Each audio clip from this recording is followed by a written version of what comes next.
تو یہ کچھ اہم شعراء ہیں، اس کے بارے میں ہم آج بات کریں گے، مختصراً ہم ان کا تعارف پیش کریں گے۔ وہ محمد حسینی، خواجہ بند نواز گیسو دراز۔ خواجہ بند نواز گیسو دراز، ان کا اصل نام سید محمد حسینی تھا، دکن کے بہمنی دور کے عام صوفی شاعر اور مصنف تھے۔ والد کے نام سید یوسف حسینی شاہ رجو کتال کے نام سے وہ مشہور تھے۔ والد کی وفات کے بعد دہلی آئے، کچھ عرصے بعد دکن گلبرگہ میں تشریف لائے۔ انہوں نے اپنے دور میں دکنی اردو ادب کے فروغ میں بنیادی کردار ادا کیا۔ نظم و نثر دونوں کے نمونے ان کے موجود ہے۔ شاعری میں وہ شہباز تخلص سے اختیار کیا تھا انہوں نے۔ تو مشہور تصنیف ان کی معراج العاشقین بتائی جاتی ہے کہ یہ ان کی تصنیف ہے، جو کہ اردو کی پہلی اولین نثری تصنیف بھی سمجھی جاتی ہے، لیکن ڈاکٹر جمیل جالبی کے مطابق یہ ان کی نہیں بلکہ ان کے بیٹے سید اکبر شاہ حسینی کی تصنیف ہے۔ تو بہرحال خواجہ بند نواز گیسو دراز نے دکن میں اردو کو عوام کی زبان بنایا۔ صوفیانہ شاعری کے ذریعے اسے ایک ادبی اور روحانی شناخت دی۔ یہی وجہ ہے کہ وہ دکن کے بہمنی دور کے اولین اور نمایاں شعراء میں شمار کیے جاتے ہیں۔ اس کے بعد سب سے اہم نام فخر الدین نظامی۔ فخر الدین نظامی دکنی اردو کے اولین شاعر اور مثنوی نگار تھے۔ ان کا تعلق بے دل سے تھا اور وہ سلطان احمد شاہ بہمنی کے عہد میں فعال رہے۔ ان کی مشہور مثنوی قدم راؤ دکن میں اردو زبان کی دستیاب شدہ سب سے اولین اور قدیم مثنوی ہے۔ یوں آپ اردو کے پہلے مثنوی نگار سمجھے جاتے ہیں۔ مثنوی پر کوئی نام موجود نہیں تھا، یہ مثنوی اس پہ کوئی نام نہیں تھا، تو اس میں موجود دو کرداروں قدم راؤ اور پدم راؤ کے نام سے انہیں جانا جاتا ہے۔ مثنوی میں ابتدا میں حمد باری تعالیٰ اور نعت رسول مقبول کے بعد احمد شاہ بہمنی کے والد علاؤ الدین ہمایون شاہ بہمنی کی مدح بھی شامل ہے۔ یہ اردو میں کسی بھی بادشاہ کی پہلی مدح سمجھی جاتی ہے۔ یوں آپ پہلے قصیدہ نگار بھی ہے، تو جہاں انہیں پہلے مثنوی نگار سمجھا جاتا ہے قدم راؤ اور پدم راؤ کی وجہ سے، وہی انہیں پہلا قصیدہ نگار بھی کہا جاتا ہے۔ ساتھ میں ان کی جو تصنیف ہے ادبی حوالے سے ان کی تصنیف اولین تصنیف اردو کی سمجھی جاتی ہے، جو کہ موجود ہے، جس کا نمونہ آج بھی ہے۔ تو اس حوالے سے فخر الدین نظامی کا نام بہت اہمیت کا حامل ہے۔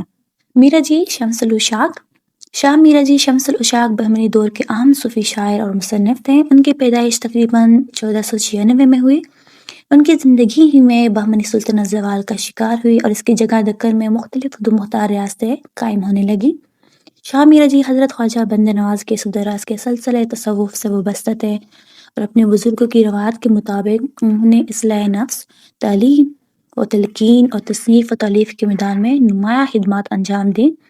ان کی تصنیف میں خوشنامہ، خوشناز، مغز مرغوب اور شہادت تحقیق شامل ہے۔ خوشنامہ ایک خوش نامی لڑکی کا قصہ ہے جو نوعمری میں وفات پا گئی تھی۔ خوشنغز میں بھی اسی لڑکی کا ذکر ہے۔ یہ تصنیف سوال و جواب کی صورت میں ہے۔ خوش جو ہے وہ سوال کرتی ہے اور شمس الاشاق اس کے جوابات دیتے ہیں۔ شہادت تحقیق ایک طویل نظم ہے جس میں شریعت اور طریقت کے مسائل بیان کیے گئے ہیں، اور اس طرح مغز مرغوب جو ہے اس کا موضوع بھی تصوف اور طریقت ہے۔ سید شاہ اشرف بیابانی بہمنی دور کے نمایاں صوفی شاعر اور ابتدائی دکنی اردو کے اہم ادیب تھے۔ ان کا اصل نام سید شاہ محمد اشرف تھا اور بیابانی ان کا لقب اس وجہ سے انہیں ملا کہ وہ گوشے نشینی، عبادت اور جنگلوں میں قیام کو ترجیح دیتے تھے۔ ان کا تعلق دکن کے علاقے ظفر آباد سے بتایا جاتا ہے۔ اشرف بیابانی ایک صوفی خانوادے سے وابستہ تھے، صوفی خاندان سے ان کا تعلق تھا، اور انہوں نے اپنے بزرگ کی روایت کے مطابق اصلاح نفس، دینی تعلیم اور روحانی تربیت کے ساتھ ساتھ تصنیف و تالیف کا کام بھی انجام دیا۔ ان کی تصنیف میں نو سرہار، لازم المبتدی اور واحد باری اور تذکروں میں ایک تصنیف قصہ آہر زماں کا بھی ذکر ملتا ہے۔ نو سرہار 1503 واقعہ کربلا اور شہادت امام حسین کے بارے میں ہے یہ تصنیف ان کی، تو اس موضوع پر یہ اردو میں اولین تصنیف سمجھی جاتی ہے۔ تو اس طرح اگر دیکھیں تو نو سرہار اردو کا پہلا مرثیہ اور اشرف بیابانی پہلے مرثیہ نگار سمجھے جاتے ہیں۔ لازم مبتدی یہ ایک طویل تصنیف ہے، اس میں احکام شریعت اور ان مسائل کا ذکر ہے جو کہ روزمرہ زندگی میں لوگوں کو پیش آتے ہیں، جیسے نماز، روزہ، زکوٰۃ اور اس طرح کے جو احکامات ہیں اسلام کے، ان پر گفتگو کی گئی ہیں۔ واحد باری یہ بھی امیر خسرو کی خالق باری کی طرز پر ایک منظوم رسالہ ہے ان کا، جیسے امیر خسرو نے لکھا ہوا تھا خالق باری کا، یہ بھی ویسے ہی ایک رسالہ ہے جس میں اردو الفاظ کے فارسی اور عربی مترادف دیے گئے ہیں۔ آخر میں ہم فیروز، مشتاق بیدری اور لطفی کا ذکر کریں گے۔ فیروز اصل نام قطب الدین قادری تھا اور تخلص فیروز تھا۔ بیدر کے صوفی شاعر تھے، مرحوم شیخ محمد ابراہیم کے مرید تھے۔ ابراہیم قطب شاہ کی درخواست اور اپنے پیر و مرشد کے کہنے پر گلکنڈہ گئے اور وہاں کافی مشہور ہوئے۔ فیروز کی ایک مثنوی توصیف نامہ میرا محی الدین کے نام سے موجود ہے۔ مشتاق بیدری یہ بھی دکن میں بہمنی دور کے شاعر تھے، ان کا نام بھی دکن کے اولین شعراء میں ملتا ہے۔ مشتاق نے غزلیں اور قصیدے لکھے جن کے نمونے آج بھی موجود ہیں۔ لطفی یہ بھی اس دور کے شاعر ہیں، مشتاق ہم اثر تھے، ان کی بھی غزلیں اور قصیدے موجود ہیں لیکن ان کے بارے میں زیادہ تفصیل نہیں ملتی۔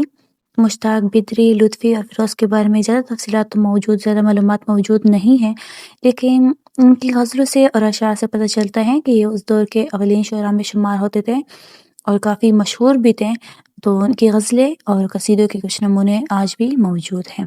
تو اب تک اتنا ہی ہم نے گجرات کی تاریخ کے بعد دکن میں بہمنی دور کی تاریخ کا جائزہ لیا، جب یہ سلطنت زوال کا شکار نہیں ہوئی تھی اور چھوٹی چھوٹی سلطنتوں میں تقسیم نہیں ہوئی تھی، جب یہ یکجا تھی، تب اس وقت اہم شعراء کون کون تھے اردو کے اور انہوں نے کیسے اردو ادب کی ترقی میں اہم کردار ادا کیا، آج ہم نے اس کا جائزہ لیا، اس کے بارے میں ہم نے آپ کو معلومات پہنچائی۔ انشاءاللہ آگے کی ویڈیو میں ہم آگے کی تاریخ کا جائزہ لیں گے، اور جب یہ دکن سلطنت زوال کا شکار ہوئی اور چھوٹی چھوٹی ریاستوں میں تقسیم ہوئی، تب ان چھوٹی ریاستوں میں اردو ادب کے حوالے سے کیا ترقی ہوئی، اردو زبان نے کیسی نشوونما پائی اور اردو زبان کیسے بتدریج ترقی کے منازل طے کرتی گئی، کس نے کتنا کردار اس میں ادا کیا، ہم اس کا جائزہ انشاءاللہ آگے لیں گے۔ تب تک کے لیے اللہ حافظ۔